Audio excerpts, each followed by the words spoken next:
ఎన్ని రకాలుగా కట్టడి చేస్తున్నా ఎంతగా కేసులు నమోదు చేస్తున్నా కొంతమందిలో అస్సలు మార్పు రావడం లేదు. పవిత్రమైన తిరుమలలో డాన్సులు చేస్తూ పవిత్రతకు భంగం కలిగిస్తూనే ఉన్నారు. అయితే ఇవేమీ తనకు పట్టవనే విధంగా సోషల్ మీడియాలో వైరల్ అయ్యేందుకు ఓ యువతి అలిపిరి టోల్గేట్ వద్ద రీల్స్ చేస్తూ రచ్చ చేసింది.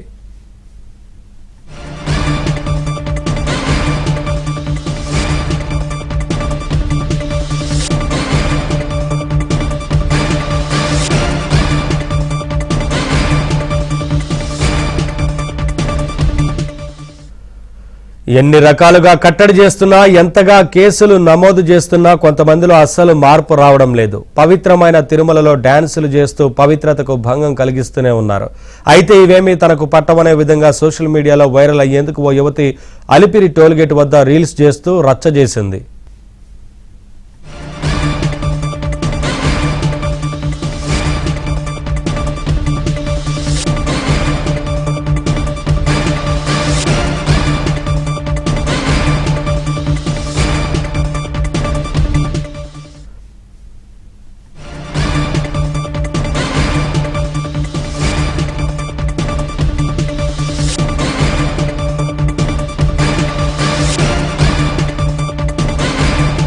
ఇదే అంశానికి సంబంధించి మరింత సమాచారం మా ప్రతినిధి దినేష్ అందిస్తారు. దినేష్, ఎన్ని కేసులు నమోదు చేస్తున్నా, ఎంత చర్యలు తీసుకుంటున్నా ఇంకా మార్పు రావడం లేదు కదా, ఈ విషయంలో ఏంటి వివరాలు? టీటీడీ అధికారులు ఏం చెప్తున్నారు? నవీన్, మొత్తం మీద తిరుమలలో రాజకీయ ఉపన్యాసాలకు వేదిక చేసి గత ప్రభుత్వంలో రోజా కావచ్చు, వైసీపీకి సంబంధించినటువంటి అనేక మంది, గొడాల నాన్న కావచ్చు, స్పీకర్ గా ఉన్న తమ్మినేని కావచ్చు, అందరూ కూడా తిరుమలని వేదిక చేసుకుని రాజకీయంగా ప్రతిపక్షాల పైన విమర్శలు చేసి తిరుమలని రాజకీయ వేదిక చేసి దీన్ని కొనసాగిస్తున్న నేపథ్యంలో టీటీడీ పాలక మండలి, కూటమి ప్రభుత్వం వచ్చిన తర్వాత టీటీడీ పాలక మండలి తిరుమలలో రాజకీయంగా ఉపన్యాసాలు చేయొద్దండి, సహకరించండి, అట్లా సహకరించకపోతే కేసులు పెట్టాల్సి వస్తుందని సున్నితంగా హెచ్చరించిన పరిస్థితి ఉంది. అయితే దువ్వాడ దంపతులు కావచ్చు, అలాగే నయనతార కావచ్చు, అలాగే క్యూలైన్ లో రీల్స్ చేసినటువంటి చెన్నై యువకుడు కావచ్చు, అలాగే మొన్న అలిపిరి వద్ద బిగ్ బాస్ సంబంధించినటువంటి ఫేమ్ వాళ్ళు పులి గురించి ఒక వీడియో చేయడం కావచ్చు, ఇలా రీల్స్ చేసేటువంటి వాళ్ళు పరంపరగా ఫోటో షూట్లు చేయడం, ఇవన్నీ కూడా చేస్తున్న నేపథ్యంలో ఈ రోజు ఈ పూచిపాటలకు సంబంధించినటువంటి పుష్ప సినిమాలో ఉండేటువంటి ఒక పాటకు సంబంధించి అలిపిరి వద్ద తిరుపతికి చెందినటువంటి యువతి వెళ్లి అక్కడ నృత్యం చేసి అది తనకు సంబంధించినటువంటి ఇన్స్టా పేజీలో పోస్ట్ చేయడం తోటి ఆ ఇన్స్టా పేజీలో కూడా గతంలో ఎట్లాగైతే బిగ్ బాస్ ఫేమ్ వాళ్ళు ఇలాగే పులికి సంబంధించినట్టు చేసినప్పుడు విమర్శలు వచ్చాయి, అలాగే ఇప్పుడు కూడా ఈ యువతి చేసినటువంటి ఈ యొక్క నృత్యానికి ఆమె ఇన్స్టాలో భక్తులు తీవ్రంగా కామెంట్స్ చేస్తున్నారు. తిరుమల లాంటి పవిత్ర పుణ్యక్షేత్రంలో ఇలాంటి ధోరణులు మంచిది కాదు. తిరుమల పవిత్ర పుణ్యక్షేత్రం, అక్కడ మానసికంగా ఎవరి ఏకాగ్రతను దెబ్బతీసే విధంగా లేదా ఆ పవిత్రతను దెబ్బతీసే చర్యలు కూడా మంచిది కాదని తీవ్రంగా తప్పుపట్టారు. మరోవైపు టీటీడీ కూడా ఇలాంటివి చేసినప్పుడు తప్పకుండా చట్టపరంగా చర్యలు తీసుకోవాలనేటువంటి గట్టి డిమాండ్ వినిపిస్తోంది.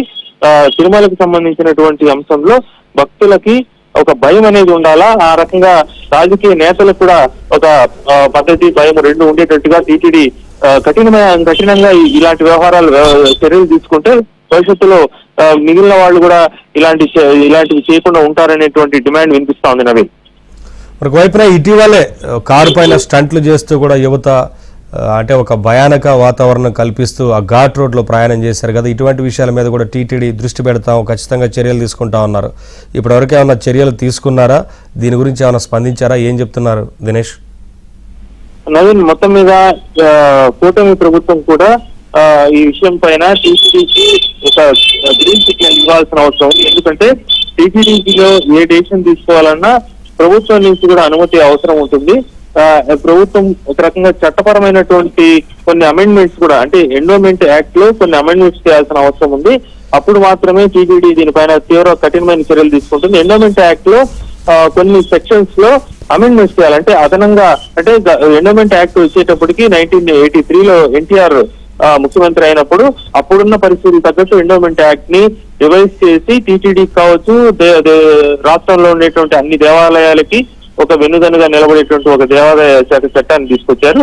ఇప్పుడు అప్పటి నుంచి అప్డేట్ అయిన పరిస్థితి లేదు. ఇప్పుడు ఖచ్చితంగా ఉన్న పరిస్థితుల్లో కూటమి ప్రభుత్వం చట్టాన్ని సవరించి కఠినమైన చర్యలు తీసుకునేటువంటి అధికారాలని టీటీడీకి ఇవ్వాల్సిన అవసరం స్పష్టంగా కనిపిస్తోంది నవీన్. అంటే ఆయా ప్రాంతాల్లో ఇప్పటికే విజిలెన్స్ తనిఖీలు కూడా పెద్ద ఎత్తున నిర్వహిస్తున్నాము. షాపుల వ్యవహారాలు కావచ్చు, చాలా విషయాల్లో విజిలెన్స్ సీరియస్ గా ఉన్నట్టు టీటీడీ ఒకవైపున చెప్తా ఉంది కదా దినేష్. అంటే టీటీడీకి సంబంధించి ఎస్టేట్ యాక్ట్ ఉంది, పంచాయతీరాజ్ చట్టానికి సంబంధించి కావచ్చు, అలాగే కన్జ్యూమర్ యాక్ట్ కావచ్చు, ఇలా పలు రకాలైనటువంటి చట్టాలకు సంబంధించిన అంశాల్లో ఉన్నటువంటివి వాటికి సంబంధించినటువంటి చర్యలు తీసుకునేందుకు ఆయా చట్టాలని ఉపయోగించి చట్టపరంగా అంటే టీటీడీకి ఒక పటిష్టమైనటువంటి న్యాయ వ్యవస్థ ఉంది.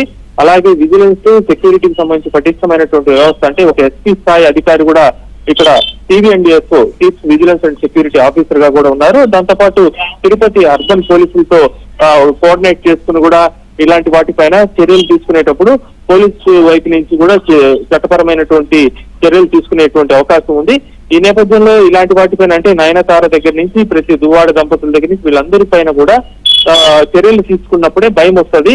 అలాంటి చర్యలు తీసుకోవాలన్నప్పుడు ఖచ్చితంగా టీటీడీ విజిలెన్స్ తీసుకోలేదు, పోలీసు శాఖ దానిపైన దృష్టి పెట్టి వాళ్ళ పైన కేసులు నమోదు చేసి వాళ్ళని చర్యలు తీసుకోవాల్సిన అవసరం ఉంది.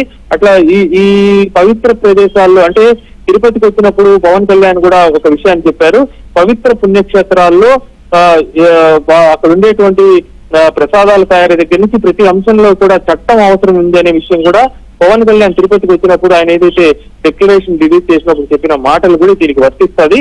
అదే పద్ధతి ఇక్కడ కూడా ఆ చట్ట సవరణ జరిగితేనే కఠినమైన చర్యలు తీసుకోవడానికి వీలవుతుందనేటువంటి అభిప్రాయం ఇక్కడ కూడా వ్యక్తం అవుతా ఉంది.